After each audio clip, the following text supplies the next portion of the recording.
Bienvenue sur 1, 2, 3 Ventures TV, la web TV d'1, 2, 3 Ventures, société de gestion indépendante spécialisée dans le capital, investissement et l'immobilier. Xavier Antonios, bonjour. Bonjour. Vous êtes le président du directoire d'1, 2, 3 Ventures et vous allez nous parler de votre nouvelle offre ISF 2016. Mais avant, j'aimerais qu'on revienne sur l'activité d'1, 2, 3 Ventures. Finalement, quel est votre cœur de métier ? Effectivement, notre cœur de métier, on n'est pas une société de défiscalisation. On va parler d'ISF un petit moment, puisqu'on est dans le cœur du sujet, et jusqu'au 15 juin, ça va être l'actualité des assujettis. Néanmoins, 1, 2, 3 Ventures, c'est bien évidemment un peu plus vaste. Nous sommes un investisseur en capital. Notre métier, depuis 15 ans, est de financer, d'accompagner des chefs d'entreprise dans leur politique de croissance et de développement. À ce titre, nous sommes assez fiers puisque en 15 ans, nous avons investi plus d'1 milliard d'euros au capital de PME ETI, au capital exactement de 400 PME ETI, ce qui est considérable. Rien que l'année dernière, nous avons investi plus de 170 millions d'euros au capital de 14 PME françaises. Alors néanmoins, vous êtes aujourd'hui le premier gérant ISF en termes de collecte, 650 millions d'euros depuis l'origine. Qu'est-ce qui fait, selon vous, le succès de votre offre ?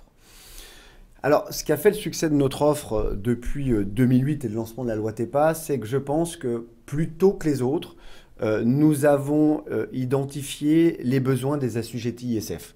Les assujettis ISF avaient des besoins assez clairs en termes d'investissement en PME.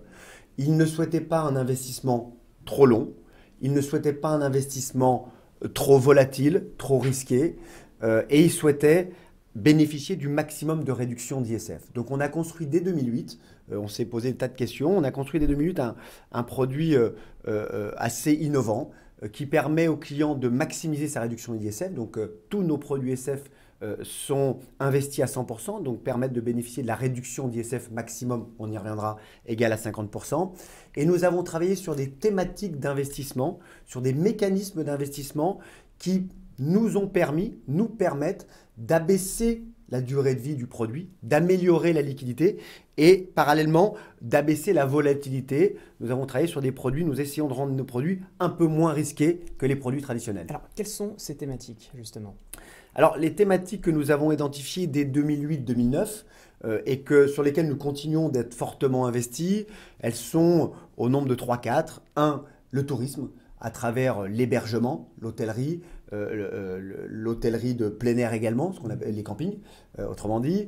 2, à travers la santé, la dépendance santé notamment, avec le financement d'établissements d'hébergement pour personnes âgées dépendantes, les EHPAD ou des maisons de retraite. La santé, c'est également le domaine de la pharmacie. Et enfin, deux secteurs que nous privilégions également, le secteur de la formation, des écoles privées et le secteur de l'immobilier, à travers le financement de projets de promotion immobilière. Alors, vous m'avez parlé effectivement d'investissement dans des hôtels, dans des EHPAD, résidences pour personnes âgées. Est-ce que c'est une thématique qu'on entend régulièrement, et ce depuis 5 ans, et notamment pas uniquement votre société de gestion? Est-ce que ce n'est pas un marché qui finalement commence à se tarir un peu? Alors, un premier point, déjà, nous avons été précurseurs sur ces thématiques-là. Nous avons été les premiers à investir dès 2009 sur ces thématiques hôtels, EHPAD. Qu'est-ce que nous recherchions? Un petit retour en arrière sur ces thématiques-là. Nous recherchions à la fois de la visibilité sur des revenus et un côté défensif, patrimonial, qui est apporté par l'immobilier. En effet, quand nous finançons des hôtels ou des EHPAD, nous allons racheter, financer, développer un fonds de commerce sur lequel on va créer de la valeur et c'est là où on va gagner de l'argent. Et il y a le côté patrimonial apporté par l'immobilier d'exploitation, donc les murs autrement dit, ou les terrains quand on parle de camping notamment, qui nous permettent de rendre l'investissement défensif. Donc on a été les premiers en 2008-2009 à investir sur ces thématiques-là. Ça représente des chiffres assez impressionnants chez 1, 2, 3 Ventures. On continue. Il y a toujours des opportunités Il y a intéressantes. toujours des opportunités. C'est un marché, ce sont deux marchés, les EHPAD, l'hôtellerie, les campings, mais les autres également, la formation, les écoles ou les pharmacies, mais particulièrement l'hôtellerie et les EHPAD, sont des marchés profonds. Alors, néanmoins, compte tenu du contexte actuel, je pense évidemment aux attentats, est-ce que ces événements tragiques n'ont pas un impact négatif sur l'hôtellerie à Paris? Et puis plus largement, c'est un écosystème qui est en pleine révolution. Je pense évidemment à un acteur comme Airbnb. Est-ce que ça ne vient pas donner un coup dans la fourmilière et finalement la valeur se trouve ailleurs? Alors, plusieurs choses. Encore une fois, c'est effectivement, vous avez raison, un marché qui a fortement été bouleversé ces dernières années. Mais comme à peu près tous les secteurs d'activité, hein, les technologies, ces dernières années, ont bouleversé tous les secteurs d'activité. Comme tous les secteurs d'activité, il n'y a pas de raison pour que les hôteliers puissent s'organiser et réagir contre ces nouvelles tendances de consommation. Encore une fois, Airbnb, aujourd'hui, on en parle beaucoup dans les chiffres, c'est pas si impressionnant que ça, hein. Ça représente une perte de chiffre d'affaires pour les hôteliers, en tout cas à Paris, estimée de l'ordre de 7 à 10%. Et encore une fois, ils ne grignotent pas de part de marché, ils font grossir le gâteau, c'est ça que vous voulez nous dire? Ils font grossir le gâteau et en fait, ils sont là, ils organisent un marché qui existait déjà. Avant Airbnb, il y avait déjà à Britel, il y avait déjà de la para-hôtellerie à Paris et en France. Il y avait déjà la location saisonnière. La location saisonnière, pardon, c'est tout à fait ça. Il y a déjà de la location saisonnière. Airbnb l'a rendu un peu plus visible et l'a un peu mieux organisé. Néanmoins, ça a toujours existé. Point important néanmoins, si Airbnb s'est développé, c'est pour les mêmes raisons que nous nous développons sur l'hôtellerie. C'est qu'ils sont partis d'un constat que l'hôtellerie française n'était pas adaptée aux attentes des consommateurs, que l'hôtellerie française était vétuste. C'est les mêmes thématiques que nous développons en finançant les hôtels. Nous pensons la même chose qu'eux, sauf qu'eux développent une offre para-hôtelière. Nous développons, nous permettons aux hôteliers de s'améliorer pour venir concurrencer Airbnb. Et alors concrètement, sur votre offre ISF 2016, quels sont les véhicules d'investissement que vous proposez?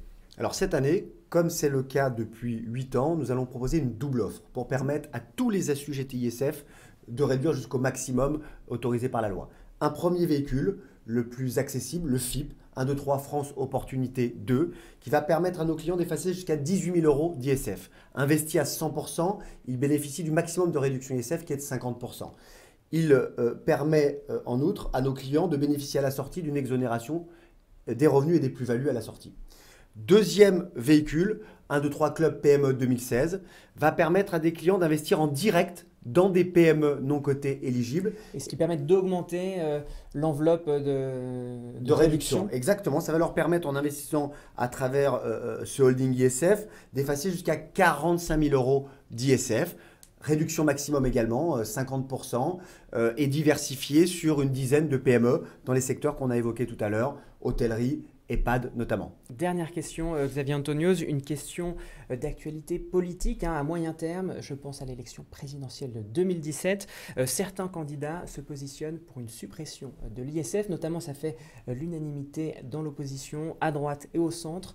Quel impact serait pour vous, pour 1, 2, 3 Aventure, si le président futur de 2017 supprimait en effet l'impôt sur la fortune? Alors, un impact pas si important que ça. Ça fait à peu près chez 1, 2, 3 Venture, en 15 ans d'existence, ça fait 10 ans qu'on se prépare à la fin des avantages fiscaux, à la fin de ces avantages qui sponsorisent l'investissement dans les PME. Donc ça fait 10 ans qu'on est prêt, à faire autre chose, à développer autre chose, d'autres produits. D'ailleurs, une année comme les dernières, sur 150, 160 millions d'euros collectés, nous avons collecté plus de 50 millions d'euros sur des produits non fiscaux, sur des produits de diversification, les fameux club deals dont on parlait il n'y a pas si longtemps que ça, sur des produits, des fonds communs de placement, de non-cotés, de capital investissement, sans avantages fiscaux. Donc on est prêt dès l'année prochaine, si cela devait arriver, et rien n'est moins sûr, hein, encore une fois, mais si cela devait arriver, l'avenir d'un 1, 2, 3 Venture est assuré et subsistera à la fin de ces avantages fiscaux. Eh bien, merci beaucoup Xavier Anthonioz. Merci à vous.